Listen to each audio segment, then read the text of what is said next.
A key component of the modern world economy, the chemical industry delivers products and innovations to enhance everyday life. It is also an industry in transformation, where chemical executives and workers are delivering growth and industry-changing advancements while responding to pressures from investors, regulators, and public opinion. Discover how leading companies are approaching these challenges here on The Chemical Show. Join Victoria Meyer, president of Progressio Global and host of The Chemical Show, as she speaks with executives across the industry and learns how they are leading their companies to grow, transform, and push industry boundaries on all frontiers. Here's your host, Victoria Meyer. Welcome to The Chemical Show. This is Victoria Meyer. Today, I am here with Steve Lewandowski, who is the VP of Olefins for Chemical Market Analytics by OPIS, a Dow Jones Company, which is really a mouthful. And more importantly, Steve is an expert in chemical markets and is here to share some of his and CMA's insights into what's going on in the global markets today. So, Steve, welcome to The Chemical Show. Well, glad to be here. Thanks, Victoria, for the invite. Absolutely. So I'm going to start out this way. In a word, how would you describe your expectations for 2024? One word, I would say. One word, maybe more. I would say foggy. If I had to pick one word and you put me on the spot, I would say foggy. Yeah. It may be, why do I say that? Normally when we get into cycles, and this is a long chain in petrochemicals, we start with energy, we go all the way through demand on the consumer side. And it seems normally in the chain, someone's doing okay. The pie is a certain size and it just gets split in different ways. And the pie's been growing for a long time. Yeah. It seems coming out of COVID, all the logistics issues, everything in our space, it seems like the pie has really shrunk. So no matter which part of the chain you're in, it seems there's some level of not so pleasant news that's really causing you to have some struggles. And when I talk struggles, I'm talking about margin and what ultimately the shareholders want, right? Give me some money back for what I've invested. And it just seems it's still a bit of a battle across the board. Yeah. So as opposed to the pie growing and everybody being able to find their share, if I take a bigger piece of the pie, somebody else is losing. Yeah, exactly. Yeah. Great. So let's go ahead and just start out at the high level and talk about the general state of economy as we enter into 2024. What is it that you and your team are observing and reflecting on as we go into 2024? What are the key things that we should be looking at? Yeah, I think the only consensus from an economic standpoint is there's no consensus. Back to that fogginess. You can listen to the news, and one view is, it's going to get better. It's not as bad as we thought, and demand is going to come back. On the other side of the equation, you hear others saying, I'm looking at factors, and this is going to be really in a bad place for a long term. And we thought it was going to happen in 23, but it's definitely going to happen in 2024. So back to foggy. This is why it's foggy. How do you really the consumers, the health of the consumers? At the end of the day, the consumers got to be willing to buy widgets of any form or fashion. Yeah. And, that's the key. And I've read a report on looking at money in circulation, M1, M2, and it seems, a guy quoted, look, the trends today are aligned with some of the biggest pullbacks in the economy that we've ever seen. How do you argue with that? But okay, there's more controls, the Fed's there's World Bank, and all these different regions have different control mechanisms. Maybe they can tone that down a bit, but we still see a lot of headwinds in China. China's, it's been a growth engine for many, many years, and the shutdown, the COVID issues, young people not having jobs, the aging population, they're shrinking in population. There's a lot of challenges coming out of China, which again, they sneeze and everyone else is going to catch a cold because they're such a big economy. So we're watching the banks, we're watching the interest rates. Will construction restart? Our Fed said 6 drops over the course of this year in the rate. So we'll see how that ultimately plays out. And, these economies getting overheated. And consumers, what's their debt level? Yeah. Have they pulled their bank accounts down? Do they have money available? Inflation's been problematic. So the things you have to spend money on, heating your house, paying your bills, buying food, mobility, all that's going up in cost. So the extra money you have to buy widgets, that pool of money is decreased. So when we look at this, let's maybe break this down a little bit by regions. We're sitting here in North America. 60% of listeners are in North America, 40% are elsewhere. And yet, it's easy to be kind of regionally centric, and yet we know that there's global impacts, right? So you've already referenced China. Europe, to me, seems like I was going to call it a mystery. It's not a mystery. It's a mess. How about that from across the pond? I think it looks like a mess. We've got the conflicts in Russia, Ukraine that are having a significant influence. And then, of course, we now have the conflicts in the Middle East that are affecting, at the very least, transportation and supply chain, if not the rest of it. So how do you look at it when you're thinking about the regional dynamics and the impact on the global market? Now, that's a great question. And it's not only the Suez Canal that's having some challenges, even the Panama Canal is having issues because of water levels. And I think shipping is really being selective on who gets to get through at what timing. And routes are shipping around South America to go to Asia or around Africa to move back and forth. So everything's being extended. I think during COVID, we went through a window of time we didn't have enough containers. Well, I understand they've added 50% new capacity to the container fleet. So it's no longer a container issue, but now it's becoming a ship issue because it takes a lot longer to sail these longer routes. And we're seeing freight rates move up because of this. And insurance on ships is one of the problems, but it's just the time to get around the world. Like it or not, it's a global petrochemical world, and things move from low-cost regions to high demand or higher cost regions in this environment. So yeah, the Middle East is definitely a problem. Ukraine, how does that sort out, and the implications for Russia and sanctions and oil getting out versus intermediates getting out and gas getting out. It seems there's a bit more pressure on Russia and less is coming out than they otherwise would have wanted. And of course, challenges in the Middle East.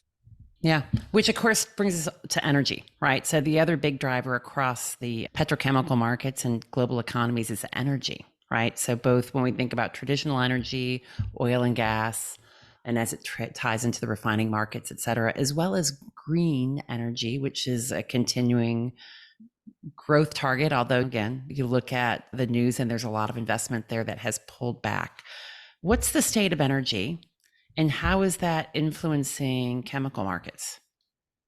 Yeah, I think OPEC tried to rein in some of their production, and I think that was rather unsuccessful, probably more because the global demand for transportation fuels has pulled back some. So Saudi actually, I think last week or earlier this week, announced we're just going to lower prices. So this isn't working for us, and we got to make the oil go away. So they're lowering prices a bit. I think on a gas perspective, it's been warmer than normal so far this winter, but there's some cold spurts, definitely in parts of the U.S. Definitely, there's a wave coming across Europe that's colder, and then Western China and that big cold front's moving towards the east. So it's getting colder, and we'll probably start consuming a bit more gas and hotter. It's getting colder and hotter at the same time, right? Yeah. So we're dealing with that. I think the biggest thing when I look at energy and petrochemicals is the refining capacity additions that are coming, and the generic crack spreads. When you look at refining operations, there's a 3-2-1 crack and a 2-1-1 crack. So 3 barrels of oil, 2 barrels of gasoline, 1 barrel of diesel, or 2 barrels of oil, 1 gasoline, 1 diesel. So it's a gasoline refinery versus a distillate refinery. And if you looked at history, and I just did this because I made a presentation yesterday, prior to 2022, those crack spreads were somewhere around $10 a barrel. If you look at starting 2022 through 23, there's a lot of volatility, but it went as high as $50-$60 a barrel. And what happened is we lost quite some refining capacity around the world. The US pulled its capacity back, demand came back, and we just couldn't make the fuels products with the steel that was on the ground. And of course, supply demand, and the prices went up. And the consequence of those prices going up is some of those less efficient refineries, to me, made a lot more naphtha. Why is naphtha important? Because it's a majority of the ethylene that we make, and a lot of the Yeah. propylene and aromatics comes from crackers and naphtha. And the naphtha price, which is normally about equal to crude, has dropped to as low as $50 a barrel below crude. So it's important. Those crackers around the world running naphtha had really low prices, Got it. and they were more competitive with the low-cost ethane in the Middle East and North America. Why do I say all this? Because going forward, we have a lot of new refining capacity coming, some 7-8 million barrels a day Right. worth of oil processing. Starting, Where's most of that coming in, Steve? some is in the Middle East, some is North Africa. Okay. There's some expansions in North America, and there's, then in Asia. Yeah. So there's a lot of refining capacity coming, configured for the right slate of the fuels that we need, the mix of Got it. gasoline, jet, and diesel, which means to me there's going to be less naphtha available. No one Well, is so hang tight though. Why is there now? So now I'm going to have to. I'm not following you 100%. So we lost refining capacity. Things were on high demand. We've got more of the refiners that are producing. More of them are producing naphtha versus the more of other them are refined. today. Products. They're producing more naphtha, exactly today. Okay, but Because tomorrow the new assets coming on are actually producing less naphtha. they're going to produce more gasoline, jet, and diesel, Okay. and less co-product naphtha, because they're going to have the steel that makes sense for. So my thought is that naphtha prices will go up. Once naphtha prices go up, the whole cost structure, and we've already seen this. Yeah. So I'm watching this closely as these refineries start up. We're seeing that naphtha price increase. It was $25 a barrel in July, and today it's $5. So naphtha's already gone up relative to crude, Yeah. which means the cost structure is going up, and all of these operators are going to have to raise their prices, or they're going to have to shut down. They can't run forever in negative cash flow. And if the rest of the world goes up in naphtha, that's going to benefit the Middle East and North America, because our nat gas and ethane prices aren't really moving. So it's going to be regional, right? Maybe the margins aren't going to improve in Europe, Latin America, probably not in Asia, but they definitely have room to improve in North America, because the whole cost structure is going to go up around the rest of the world. Okay. So I think this takes us into our next topic here, which is what do we think about what's going on in petrochemical markets? And so my first observation with that, Steve, is some of the feedstock costs are going up, but we're in such a dramatic oversupply. Does it matter? When you think about the ethylene cost curve, Yeah, does it matter? We've definitely overbuilt the last 4 years, Yeah. 5 years, ethylene, propylene, and most of the derivatives.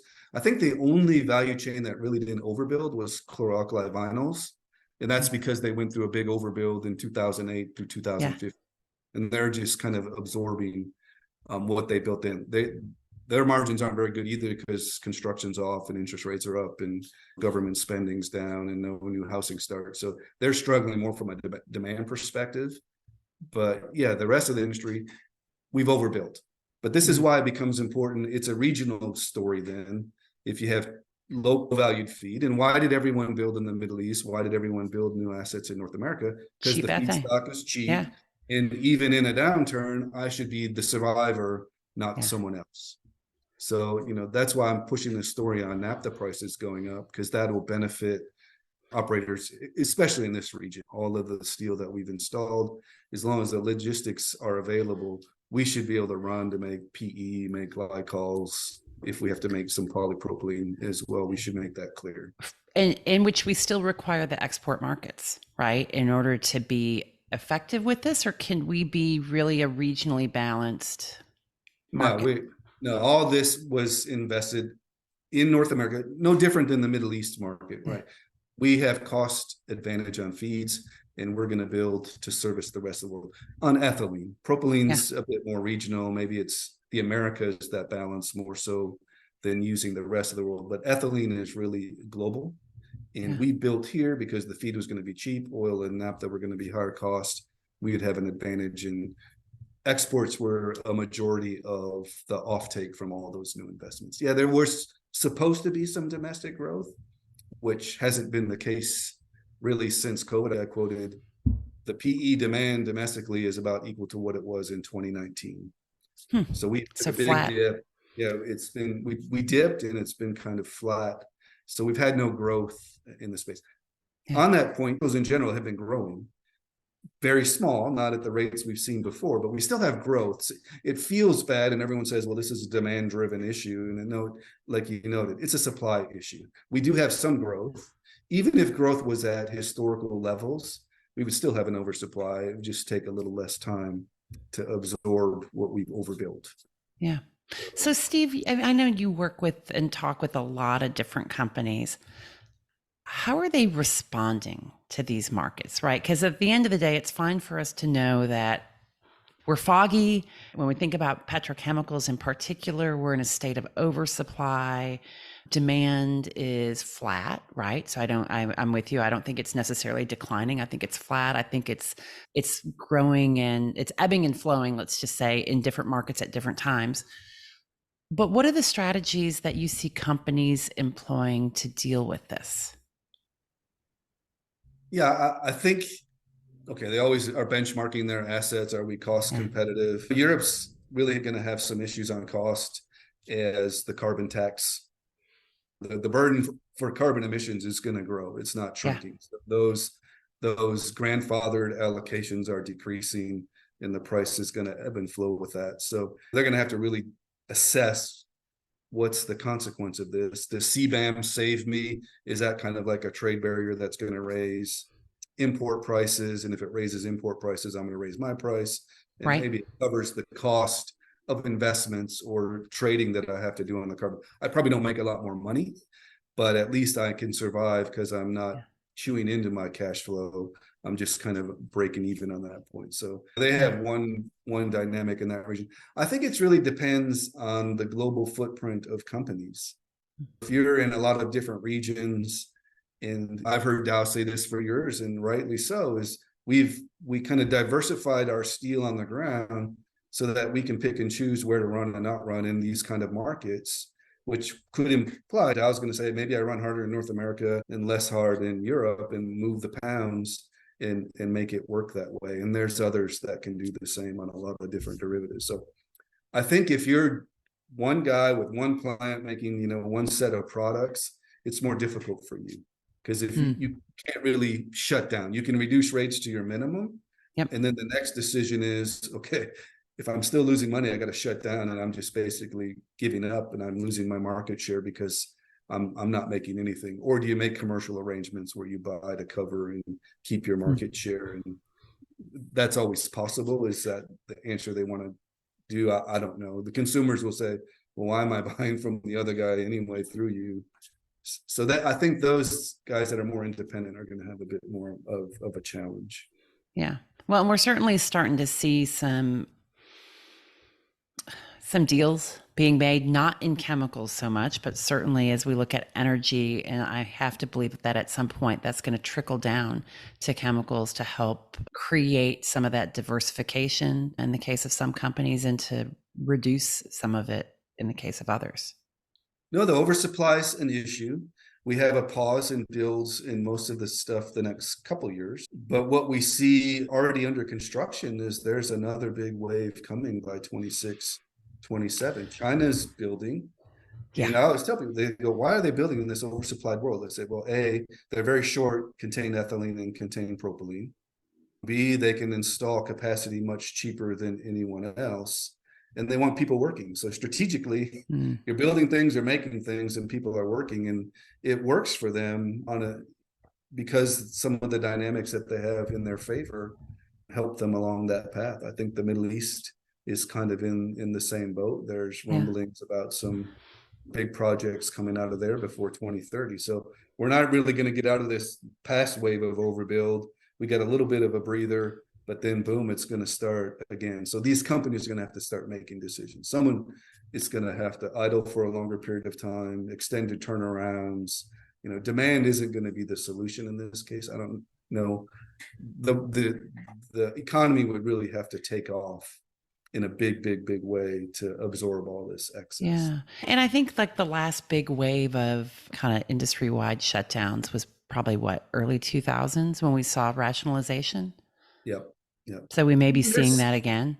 I mean, we see China, I think there's, I'm trying to remember the number, less than 2 million tons of small units in China are going to shut down. The problem is with all these little sites is that they've already announced, yeah, but we're going to shut this one down and we're going to build one right next to it that's bigger, Yeah. that Yeah. meets the criteria. So they're Yeah. just, displacing old inefficient and bringing on new stuff. Yeah. So we're watching, we're looking at the cost curves, we're trying to assess, who's at risk. But shutting down comes complicated too. If you're a cracker petrochem complex next to a refinery, you kind of have to work together. And if the petchem shuts down, the refinery is going to be in a bind, and vice versa, right? And Yeah. there's social Yeah. pressure. Europe doesn't like to shut things down. Yeah, back in my Shell days, there was a few sites that Yeah. we like almost every other year. It seems like we assessed it like, boy, this doesn't seem economic. Should we be shutting it down? It's like, oh no, we need it for offtakes and other reasons. That when you look at the network effects were really critical in that And case. you got to lift the perimeter of your economic analysis, and that Yeah. picture can change a lot. Yeah. So let's talk a little bit about just the whole sustainability, the role of carbon as we look across the value chain, right? So I think we've gone from a place where, we're not slowing down, right? So there's nobody's changing government regulations at this point around net zero targets and carbon targets. Now, the solutions to get there seem to be varying.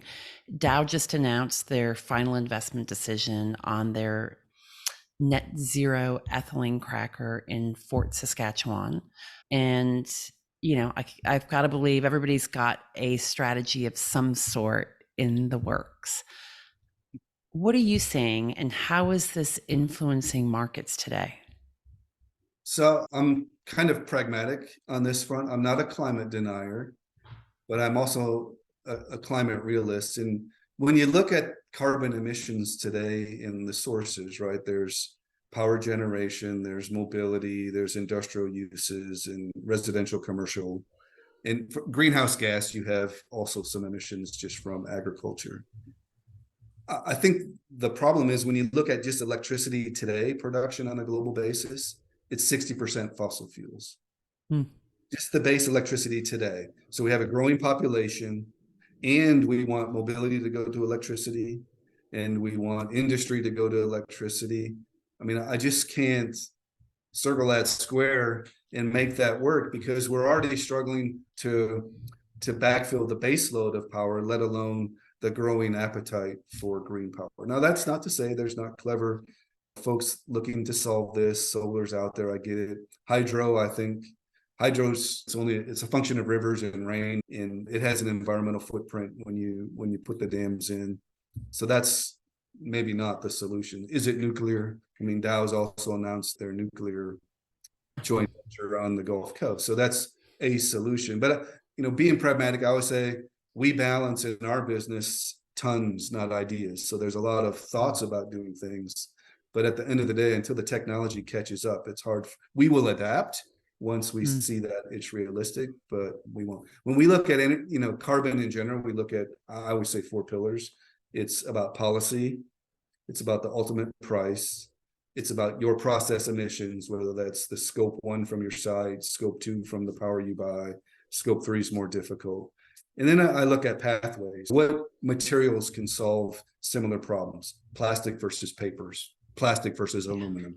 And what are the relative challenges both of those have on the carbon front? And I think where we're the most challenged is really on policy. Europe's pushing policy hard. Canada has some policies. California has some policies, but I think it's more ambition today for a lot of these politicians versus truly enacting firm laws to push this. And we see even California said, okay, we're going to defer this elimination of natural gas to generate power in California. I think in the UK, they said, we're going to defer the time window that you got to have an EV and no, internal combustion engines for cars.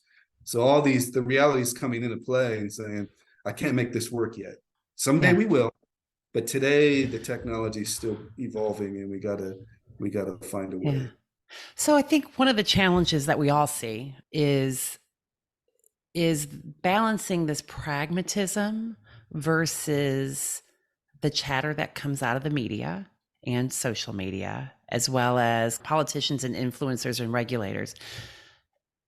You guys are now owned, Chemical Market Analytics is now owned by a media company, Dow Jones, which of course is the Wall Street Journal and many other great publications. And I'm a longtime Wall Street Journal reader, so I love that publication. But how are you, now that you're part of a bigger group and a media company at that, how are you guys influencing or able to influence the storylines? Because at the end of the day, right, I see this as a bit of a symbiotic relationship between media and government and industry. Are you seeing any changes in that way? Are you influencing anything, Steve? Should we be counting on you?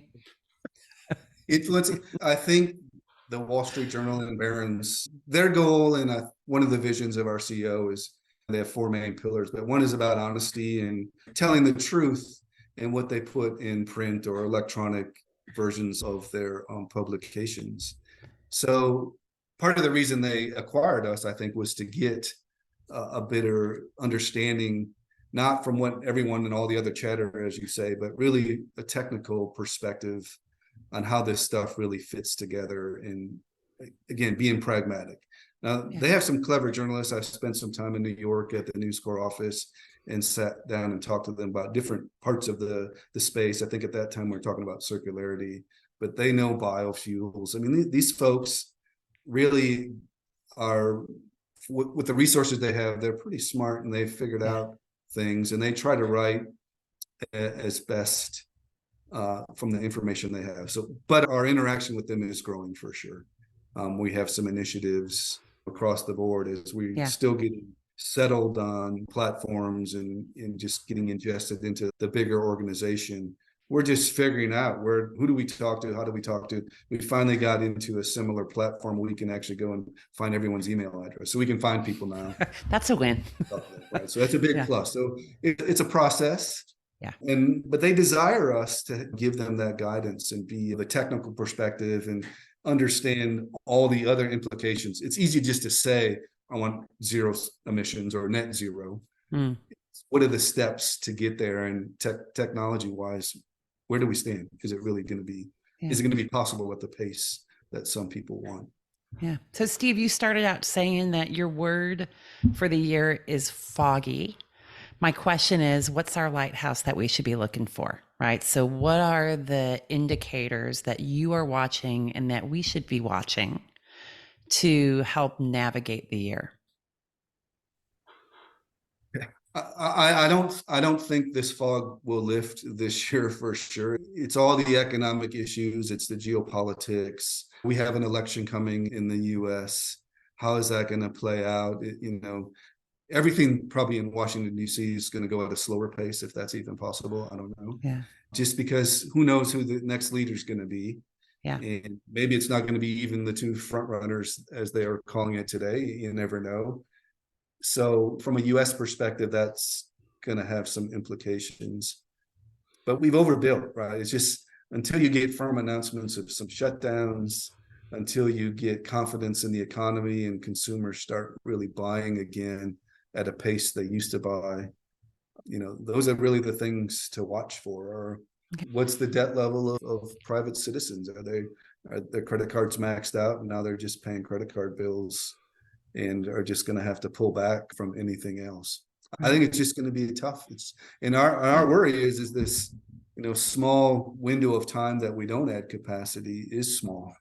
And if that next wave is real and those people build for the reasons they feel are strategic, and look, CP Chem's building, they're erecting in the US, they're moving dirt and putting up towers. Dow said they're going to be started up by 27 on 2/3 of the plant and the other third by 29. I mean, we're building and we're adding to that. And that's right around the corner, really, in the grand scheme of things. Yeah. Exactly. Interesting. All right. Well, Steve, this has been good. Thanks for joining us today on The Chemical Show. We've come to the end of today's podcast. We hope you enjoyed your time with us and want to learn more. Simply visit thechemicalshow.com for additional information and helpful resources. Join us again next time here on The Chemical Show with Victoria Meyer.